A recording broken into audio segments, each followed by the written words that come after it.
पेक्षा देशाचे विषय आहेत, राज्याचे विषय आहेत, त्याच्यावर बोलूया. आदित्यजी, आज दुपारी पत्रकार परिषद होणार आहे, ज्यामध्ये औपचारिकरित्या ते शिवसेना शिंदे गटमध्ये सामील होतील. काय सांगाल तुम्ही त्यामध्ये? मला वाटतं शिवसेना शिंदे गट वगैरे नाहीये, एकच शिवसेना आहे, ती म्हणजे शिवसेना उद्धव बाळासाहेब ठाकरे पक्ष. दुसरे आहेत ते भाजपचे गुलाम आहेत. आणि ह्याच्यात आपण पाहिलं असेल, हे जे विकाऊ लोक आहेत जे आज तिकडे चाललेले आहेत, जनतेने पाहिलेलं आहे की आज लाडक्या बहिणी 85 लाख लाडक्या बहिणींना त्या योजनेतून बाहेर काढलेले आहे. आज शेतकऱ्यांची कर्जमाफी, म्हणजे आम्ही कर्जमुक्ती केली आहे, कर्जमाफी बोलतात, ती देखील पूर्णपणे होत नाही, ती फसवी होत आहे. एका बाजूला बीएसटीला द्यायला पैसे नाही, दुसऱ्या बाजूला आपण पाहतोय जे कामं चालली आहेत महाराष्ट्र राज्यामध्ये ती बिलं काढली नाही जात आहेत. पण ह्या सगळ्या लोकांना विकत घ्यायला यांच्याकडे पैसे आहेत. ही विकाऊ लोक, हे नालायक लोक जे आज तिथे चाललेले आहेत, परवा संजय राऊतजींनी त्यांचं चांगलं वर्णन केलं, ही लोक जी गेलेली आहेत, ह्यांना जनता कुठचं ऑपरेशन करायचं ठरवेल.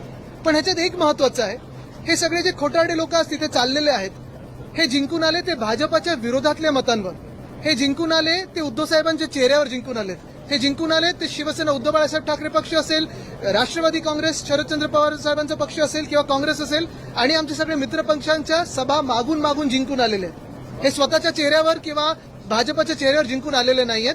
आणि लोक त्यांना त्यांच्या मतदारसंघात तसेचे तशी उत्तरं देतील. त्यांच्याबद्दल बोलत होतो. मला वाटतं दुर्भाग्यपूर्ण आहे, आम्ही जे दिलं त्यांना ते प्रेमच दिलं, एवढी वर्ष त्यांच्या सोबत उभं राहिलो, परिवार म्हणून सोबत उभं राहिलो, आणि अशा वेळेला सौदा करणं ह्या अशा काही गोष्टींसाठी स्वतःच्या नावाच्या स्वतःच्या परिवाराचं हे दुःखद आहे. मराठी उद्या मग त्यांच्याकडे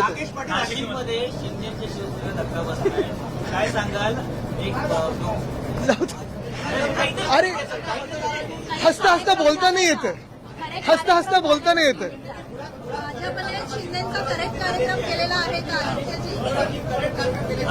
अरे ये तो सिर्फ ट्रेलर है.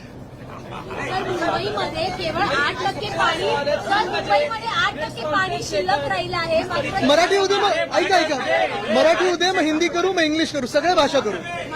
मुंबईमध्ये 8% पाणी शिल्लक राहिलं आहे आणि पहिल्यांदाच असं होतंय की जे रिझर्व्ह पाणी आहे ते वापरण्याची वेळ येत आहे महापालिकेवर. आणि असे देखील सांगण्यात येते की जे सांडपाणी आहे त्याची प्रक्रिया करून पिण्याच्या पाण्यात. मी हे अनेकदा आधी पण म्हटलेलं आहे आणि आता पण म्हणत आहे. आपण पाहिलं असेल, भाजपला देशात दंगे करता येतात, गदारोळ करता येतो, प्रचार खूप चांगला करता येतो, एक वेगळं वातावरण बनवता येतं. लोकांची जी मनं आहेत ती तशी एका वेगळ्या प्रकारे मतभेद किंवा ते एक सगळं करून लोकांना एकदम त्या कसं त्याच्यात खेचायचं हे येतं. पण महत्वाची गोष्ट एवढंच आहे की भाजपला शासन करता येत नाही, सरकार चालवता येत नाही.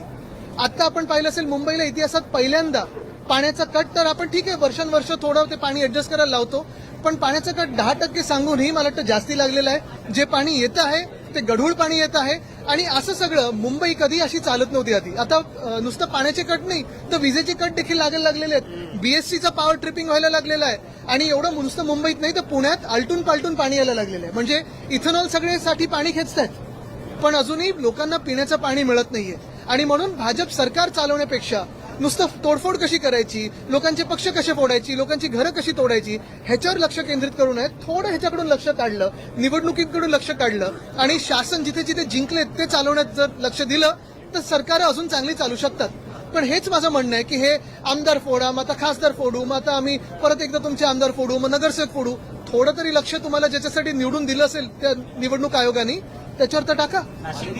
आणि अजून एक तुम्हाला सांगतो, जो डिसॅलिनेशन प्लांट, जो आम्ही समुद्राचं पाणी गोड करण्याचा प्लांट आम्ही काढत होतो, तो जर 2021 साली जो आम्ही मंजूर केला होता तो आतापर्यंत पूर्ण केला असता, 2025 साली पूर्ण व्हायला पाहिजे होता, तर ह्यांना आज ही पूर्ण मुंबईकरांवर वेळ आणण्याची पाळीच नसती आली.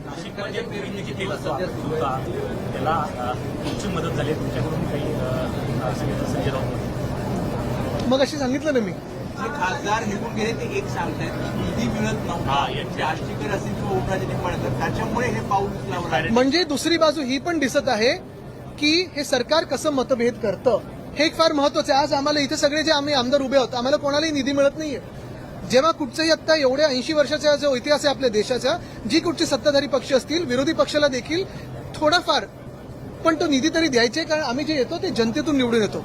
जर तुम्ही आम्हाला निधी नाही दिलात फक्त अन्याय हा फक्त आमच्या मतदारांवर नाही तर तुमच्या पण मतदारांवर तेवढाच होतो, कारण सगळे ह्या देशाचे नागरिक आहेत. हे जरी असलं तरी आम्हाला जे निवडून दिलेलं आहे ते शिवसेना उद्धव बाळासाहेब ठाकरे पक्ष म्हणून निवडून दिलेलं आहे, भाजप विरोधी म्हणून दिलेलं आहे आणि राष्ट्राच्या हितात, महाराष्ट्राच्या हितासाठी आम्हाला निवडून दिलेलं आहे. हे जे कोणी पलटत ना तिथे निधी द्या ते काही मतदारसंघाच्या निधीसाठी नाही, स्वतःच्या खिशांसाठी पळून गेलेले आहेत. हा सौदा केलेला आहे त्यांनी.